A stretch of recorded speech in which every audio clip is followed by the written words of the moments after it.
إن الحمد لله نحمده ونستعينه ونستغفره ونعوذ بالله من شرور أنفسنا ومن سيئات أعمالنا. من يهده الله فلا مضل له ومن يضلل فلا هادي له. أشهد أن لا إله إلا الله وحده لا شريك له وأشهد أن محمدا عبده ورسوله. يا أيها الذين آمنوا اتقوا الله حق تقاته ولا تموتن إلا وأنتم مسلمون. يا أيها الناس اتقوا ربكم الذي خلقكم من نفس واحدة وخلق منها زوجها وبث منهما رجالا كثيرا ونساء واتقوا الله الذي تساءلون به والأرحام إن الله كان عليكم رقيبا. يا أيها الذين آمنوا اتقوا الله وقولوا قولا سديدا يصلح لكم أعمالكم ويغفر لكم ذنوبكم ومن يطع الله ورسوله فقد فاز فوزا عظيما.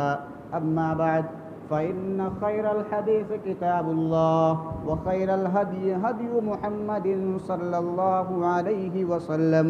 وشر الأمور محدثاتها وكل محدثة بدعة وكل بدعة ضلالة وكل ضلالة في النار. أعوذ بالله السميع العليم من الشيطان الرجيم. بسم الله الرحمن الرحيم. قاف والقرآن المجيد بل عجبوا أن جاءهم منذر منهم فقال الكافرون هذا شيء عجيب أإذا متنا وكنا ترابا ذلك رجع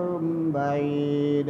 قد علمنا ما تنقص الأرض منهم وعندنا كتاب حفيظ بل كذبوا بالحق لما جاءهم فهم في أمر مريج أفلم ينظروا إلى السماء فوقهم كيف بنيناها وزيناها وما لها من فروج والأرض مددناها وألقينا فيها رواسي وأنبتنا فيها من كل زوج بهيج تبصرة وذكرى لكل عبد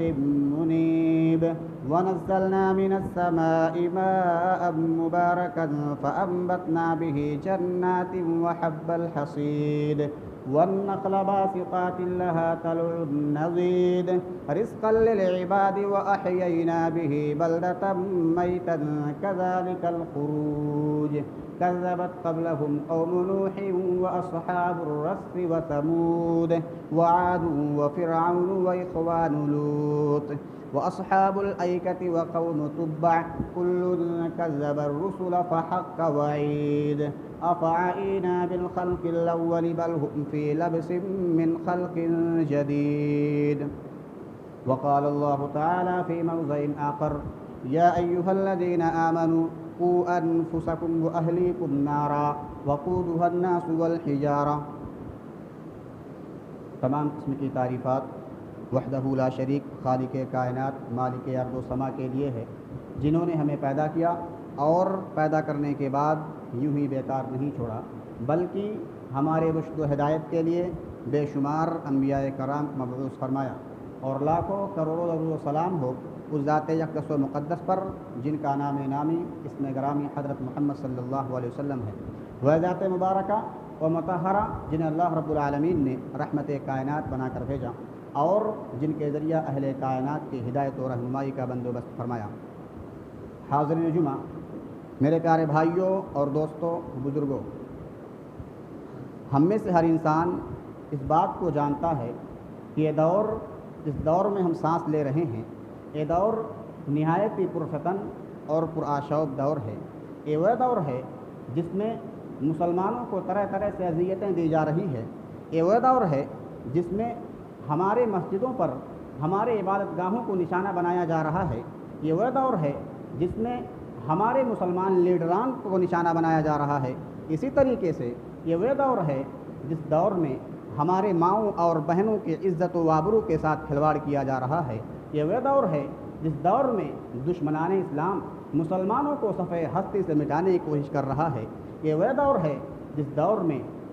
دنیا کے اندر کسی بھی خطے میں رہنے والا انسان، چاہے وہ ہندوستان کا رہنے والا ہو یا پاکستان کا رہنے والا ہو چاہے وہ اسلامی ممالک کا رہنے والا ہو یا غیر اسلامی ممالک کا رہنے والا ہو، دنیا کے ہر خطے میں رہنے والا انسان آج ذلت کی زندگی گزارنے پر مجبور ہے۔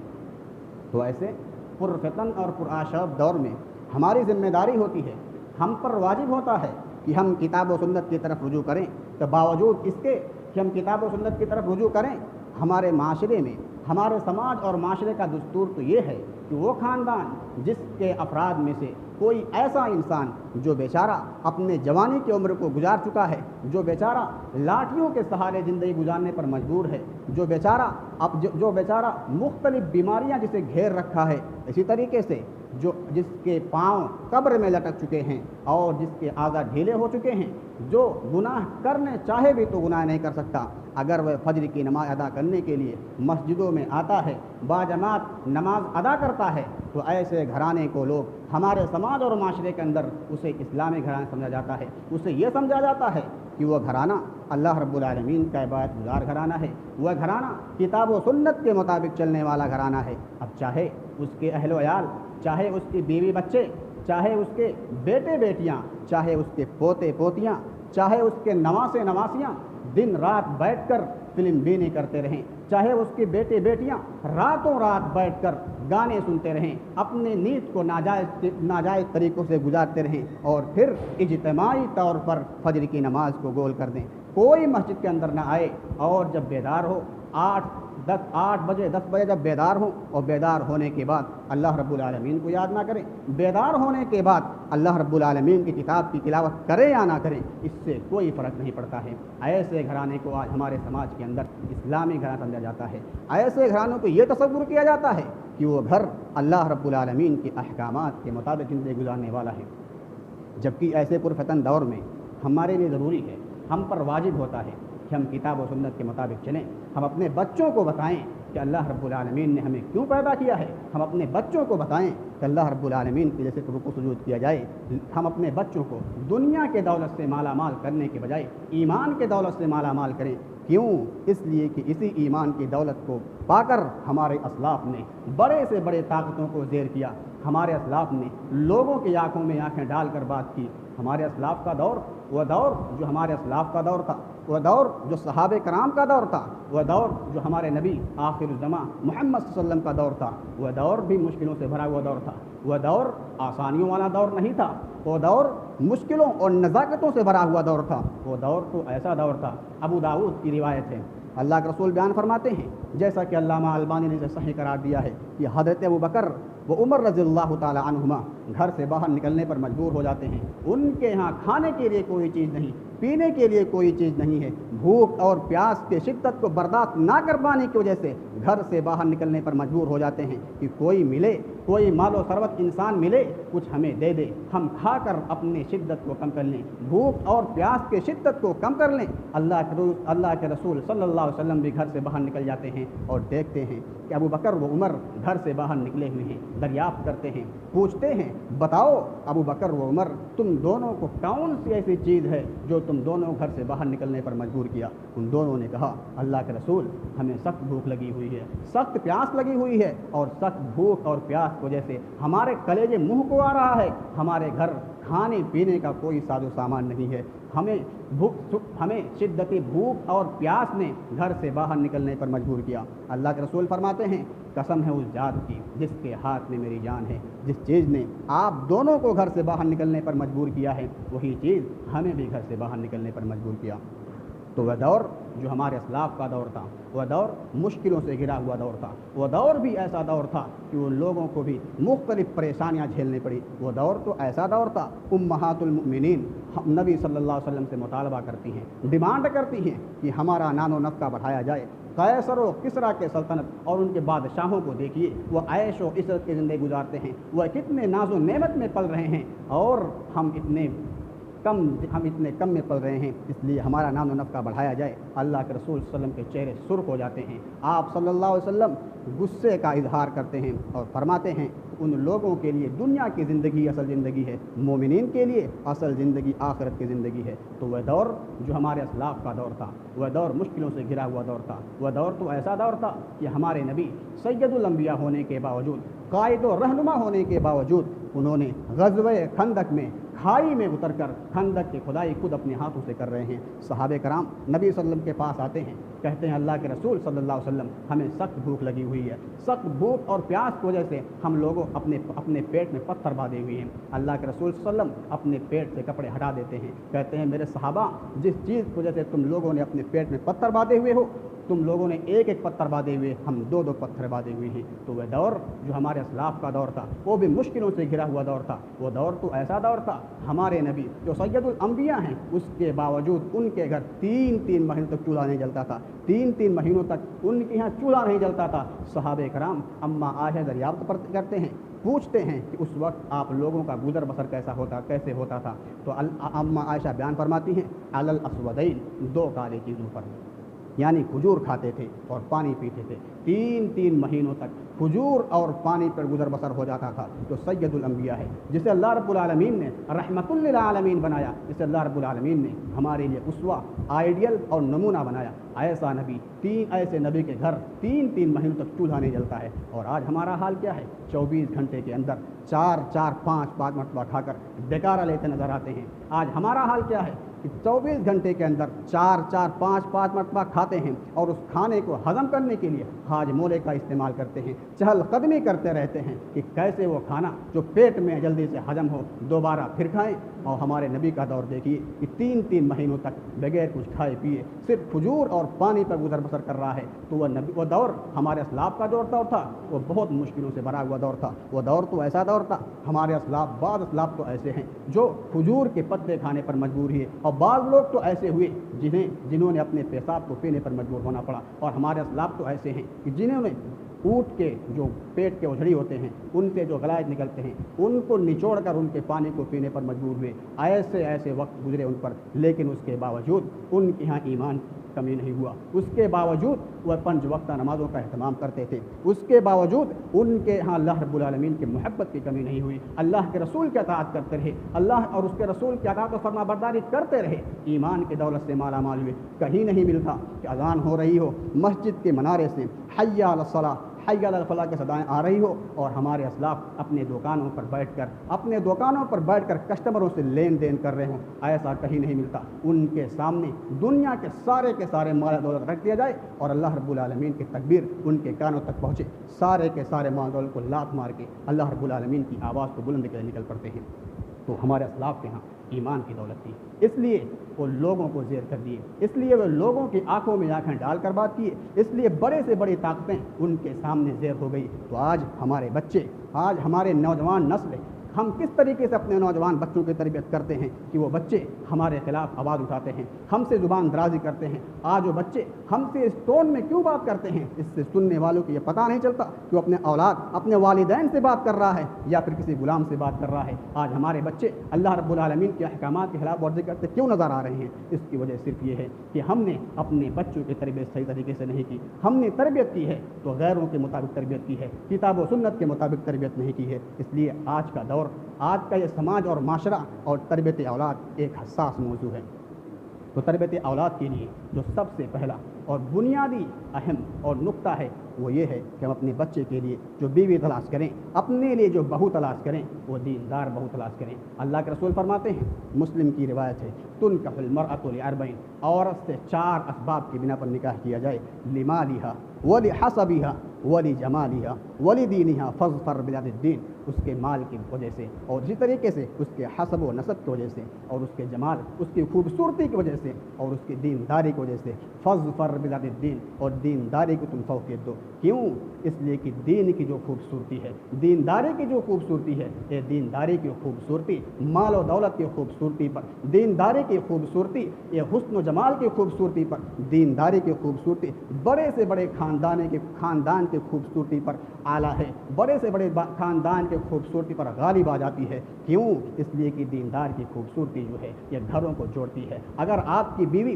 دیندار ہوگی تو آپ کے گھروں کے درمیان الفت و محبت پیدا کرے گی۔ اگر آپ کے گھروں کے درمیان کچھ اختلاف ہے تو اس اختلاف کا خاتمہ کرے گی۔ اتہاس گواہ ہے، تاریخ گواہ ہے کہ اللہ رب العالمین نے کتنی ایسی عورتوں کو حسن و جمال سے نوازا، کتنی ایسی عورتوں کو مال و دولت سے نوازا، کتنی ایسی عورتوں کو بڑے سے بڑے خاندان میں پیدا کیا، لیکن ان کے ہاں ایمان نہیں رہا، وہ دین سے ان کے ہاں دینداری نہیں پائی گئی، اللہ رب العالمین کی عبادت نہیں کرتی رہی، 5 وقتہ نمازوں کا اہتمام نہیں کرتی رہی، اچھے ہنستے مسکراتے گھر کے افراد کے درمیان اختلاف کر دی، اس کے بعد اس گھر میں آنے کے بعد اس کے گھر کے لوگوں کے ہاں کبھی ہنسی خوشی نہیں آیا، جو ایک ساتھ بیٹھ کر باتیں کرتے تھے، ایک ساتھ بیٹھ کر کھاتے پیتے تھے، ان کے درمیان ایسا اختلاف کیا کہ موتیوں کی طرح سے بکھر کر رہ گئے، ان کے درمیان اختلافات پر اختلاف ہو گیا، کیوں؟ اس لیے کہ ہم نے جو بیوی تلاش کیا، ہم نے جو اپنا بہو اختیار کیا، وہ بہو دیندار نہیں رہی، وہ بیدین رہی، اس لیے جب ہم اپنے لیے بہو تلاش کریں تو دیندار بہو تلاش کریں، اور دوسری وجہ جو ہے وہ یہ کہ جب بہو تلاش کر لیں اس کے بعد جب اس کے نکاح کریں، اپنے بچے کے عقد میں اس کو لائیں تو اس کے لیے ہم سنتی طریقے سے نکاح کریں، ایسا نہ ہو کہ بدعتی طریقے سے نکاح کریں، ایسا نہ ہو کہ اس نکاح میں جہیز جیسے لعنت کا لین دین ہو، ایسا نہ ہو کہ اس نکاح میں ہم سارے کے سارے ارمان نکالتے نظر آئیں، ایسا نہ ہو، بلکہ ہم سنتی طریقے سے نکاح کریں۔ وہ 3 آیتیں جسے خطبہ حاجہ کہا جاتا ہے، جس کو پڑھنے کے بعد وہ عورت جو آپ کے لیے حرام ہوتی ہے، جس سے خلوت نشینی اختیار کرنا، جس سے بات چیت کرنا، جس سے میل ملاپ کرنا، سارا کا سارا حرام ہوتا ہے، وہ 3 آیتیں جس میں اللہ رب العالمین نے تقویٰ کرنے کا کہا، جس میں اللہ رب العالمین نے یہ کہا کہ مجھ سے ڈریے، خشیت اختیار کیجیے، ان 3 آیتوں کو پڑھ لینے کے بعد ایجاب و قبول کی بات، وہ عورت آپ کے لیے حلال ہو جاتی ہے، آپ اس سے خلوت نشینی اختیار کر سکتے ہیں، آپ اس سے مل ملاپ سکتے ہیں، اس سے باتیں کر سکتے ہیں، اس سے با تکلف ہو سکتے ہیں۔ اس وقت بھی اللہ رب العالمین نے یہ بیان فرمایا کہ تم اللہ رب العالمین سے ڈرو، یا ایھا الذین آمنوا اتقوا اللہ، تم اللہ رب العالمین سے ڈرو اور جو بولو وہ سچ بولو، کیونکہ یہ نکاح اور اسی طریقے طلاق جو ہے یہ کوئی کھیل نہیں کہ جب چاہیں جس سے چاہیں نکاح کر لیں اور جب دل چاہے تو طلاق دے دیں، یہ کوئی کھیل نہیں ہے، بلکہ یہ تو بہت بڑی چیز ہے۔ اس لیے جب ہم نکاح کریں تو نکاح کے وقت سنتی طریقے سے نکاح کریں، اور اسی طریقے سے جب ہم اپنے آس اور پیاس کو بجھانے کے لیے اپنی بیوی کے پاس جائیں، خلوت نشینی اختیار کریں، تو اس سے پہلے اللہ رب العالمین کی رضا کے لیے، اللہ کی خوشنودی کے لیے ہم وضو کریں، وضو کرنے کے بعد 2 رکعت نفل نماز ادا کریں، نفل نماز ادا کرنے کے بعد اللہ رب العالمین سے دعا کریں، اللہم جنبنا الشیطان وجنب الشیطان ما رزقتنا، اللہ ہم دونوں کو شیطان مردود سے محفوظ رکھ، اور اسی طریقے سے ہم دونوں کے ملاپ سے، ہم دونوں کے ملن سے جو رزق تو عطا کرے گا، جو اولاد کو عطا کرے گا، اسے بھی شیطان مردود سے بچا۔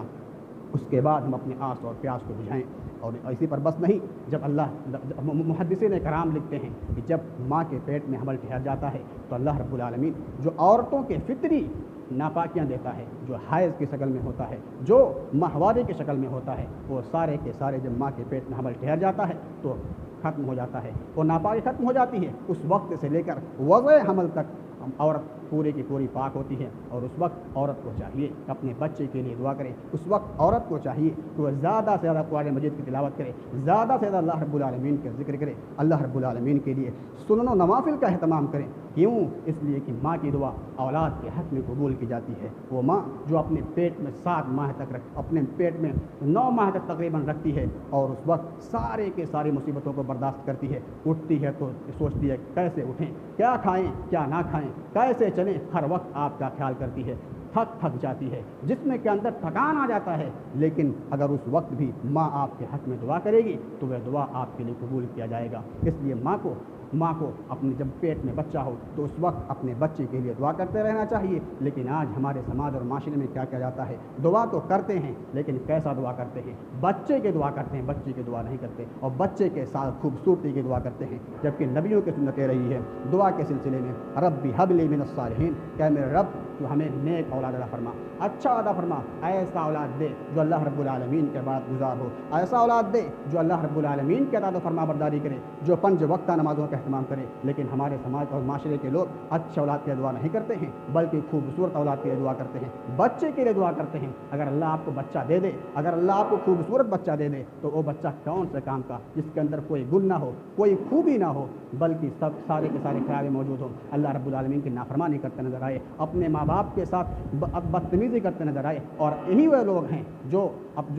اچھے اولاد، نیک اولاد کی دعا نہ کر کے ایسی اولاد کی دعا کرتے ہیں کہ اچھے اولاد دے، خوبصورت اولاد دے، خوبصورت بچہ دے۔ یہی اولاد ہوتے ہیں جو اپنے ماں باپ کے ساتھ بدتمیزی کرتے ہیں، اپنے ماں باپ کو اولڈ ہاؤس جیسے جگہوں پر رکھاتے ہیں۔ ایسے ہی اولاد ہیں جو اپنے ماں باپ پر ظلم کرتے ہیں، اپنے ماں باپ کو پریشان کرتے ہیں۔ اس لیے جب ہم دعا کریں تو ہم دعا کریں ربی حب لی من الصالحین، اے اللہ تو ہمیں نیک اولاد عطا فرما، اللہ رب العالمین کی عبادت کرنے والا عطا فرما۔ اور جب اللہ رب العالمین اس وقت میں بچہ عطا فرمائے گا تو یقیناً وہ بچہ اللہ رب العالمین کے عبادت کرنے والا ہوگا، اللہ رب العالمین کے لیے رکوع سجود کرنے والا ہوگا۔ اور اس کے بعد جب اولاد دنیا کے اندر قدم رکھ لے، جب دنیا کے اندر آ جائے تو سب سے پہلے ہمیں جو کام کرنا ہے وہ یہ کہ اس کا اچھے سے اچھا نام رکھیں، اور وہ نام جو رکھیں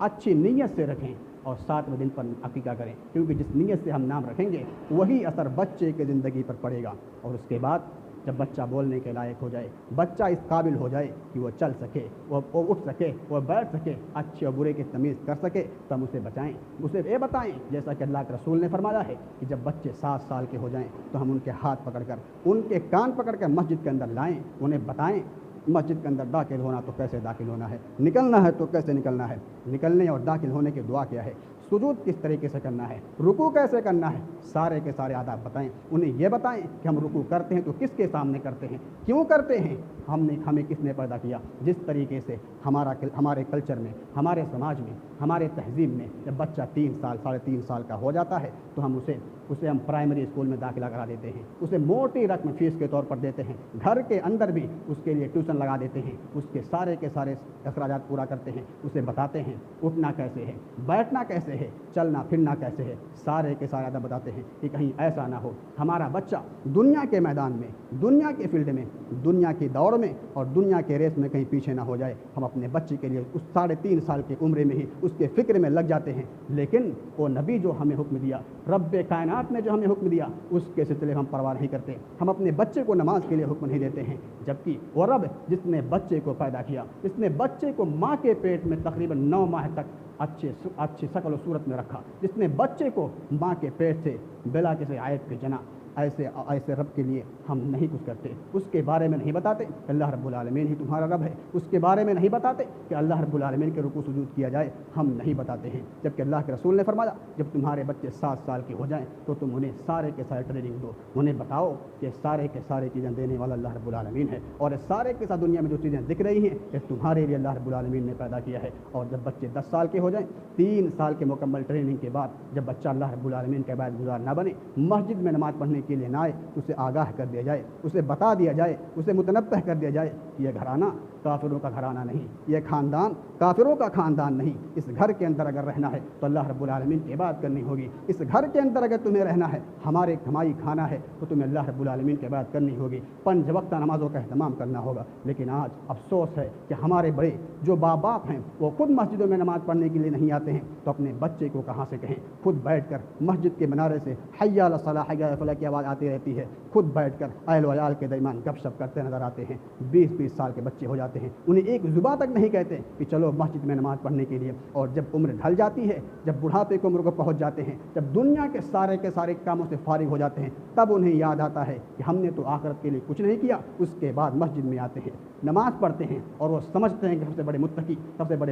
سے بڑے پرہیزگار ہم ہی ہیں۔ تو ایسے لوگوں کو چاہیے کہ اپنے بچوں کو آج ہی سے انہیں بتائیں، انہیں تربیت کریں، اچھی تربیت کریں، کتاب و سنت کے مطابق انہیں چلائیں، انہیں بتائیں ایمان کس چڑیے کا نام ہے، انہیں بتائیں اسلام کس چڑیے کا نام ہے۔ آج ہمارے بچے ایمان اسلام سے ناواقف ہونے کی وجہ سے آج اپنے ماں باپ پر ظلم کر رہے ہیں، اور آج اللہ رب العالمین کے احکامات کی خلاف ورزی کر رہے ہیں۔ تو ہمیں اپنے بچوں کو بتانا ہوگا کہ اللہ رب العالمین نے ہمیں کیوں پیدا کیا، ہمیں اپنے بچوں کو بتانا ہوگا کہ اللہ رب العالمین کے بعد کیسے کی جائے، رکوع سجود صرف اللہ رب العالمین کے لیے کیا جائے، سارے کے سارے آداب ہمیں بتانا ہے۔ اگر ہم اللہ رب العالمین کا اپنے بچوں کو دنیا کے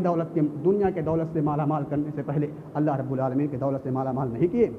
تو پھر یقین مانیے اللہ رب العالمین کی سنت ہے، اللہ رب العالمین کا دستور ہے، اللہ رب العالمین کا قانون ہے کہ اللہ رب العالمین ہمیں ختم کر دے گا، ہمیں نیست و نابود کر دے گا، دوسرے قوم کو لائے گا۔ اور اگر ہم ایمان کی دولت سے مالا مال ہو گئے، ایمان کی دولت ہی کو اپنا سب کچھ سمجھ لیے، تو پھر وہ طاقتیں جو ہمارے خلاف سازشیں کر رہی ہیں، وہ طاقتیں جو ہمیں نیست و نابود کرنے کی کوشش کر رہی ہیں، جو ہمارے عزت و آبرو پر انگلیاں اٹھا رہی ہیں، جو ہمارے شاعر کا مذاق اڑا رہی ہیں، ان کو ہم دندان سکن جواب دے سکیں گے اگر ہم ایمان کی دولت سے مالا مال ہوں گے، اس لیے ہماری ذمہ داری ہے، ہم درخواست کرتے ہیں اپنے بزرگوں سے، ہم درخواست کرتے ہیں اپنے بڑوں سے، اپنے سرپرستوں اور گارجنوں سے کہ اپنے بچوں کے تربیت کریں تو کتاب و سنت کے مطابق تربیت کریں، کیونکہ ہمارے بچے ہمارے مستقبل ہیں۔ اگر ہم اپنے بچوں کی اچھی تربیت نہیں کریں گے تو ہمارے مستقبل بھی اچھا نہیں ہوگا۔ اس لیے ہم تمام لوگوں کو چاہیے کہ ہم اپنے بچوں کی تربیت جو کریں وہ کتاب و سنت کے مطابق تربیت کریں، اللہ رب العالمین کے عبادت کے مطابق تربیت کریں۔ ہمارے بچے اللہ رب العالمین کے بات کریں، غیروں کے بات نہ کریں، اللہ رب العالمین کے لیے مسجدوں کے اندر آئیں۔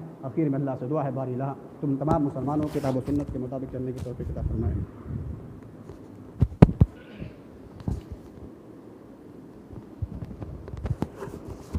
ان الحمد لله نحمده ونستعينه ونستغفره ونعوذ بالله من شرور انفسنا ومن سيئات اعمالنا من يهده الله فلا مضل له ومن يضلل فلا هادي له اشهد ان لا اله الا الله وحده لا شريك له واشهد ان محمدا عبده ورسوله ان الله وملائكته يصلون على النبي يا ايها الذين امنوا صلوا عليه وسلموا تسليما اللهم صل على محمد وعلى آل محمد كما صليت على إبراهيم وعلى آل إبراهيم إنك حميد مجيد اللهم بارك على محمد وعلى آل محمد كما باركت على إبراهيم وعلى آل إبراهيم إنك حميد مجيد إن الله يأمر بالعدل والإحسان وإيتاء ذي القربى وينهى عن الفحشاء والمنكر والبغي يعظكم لعلكم تذكرون ولذكر الله أكبر والله يعلم ما تصنعون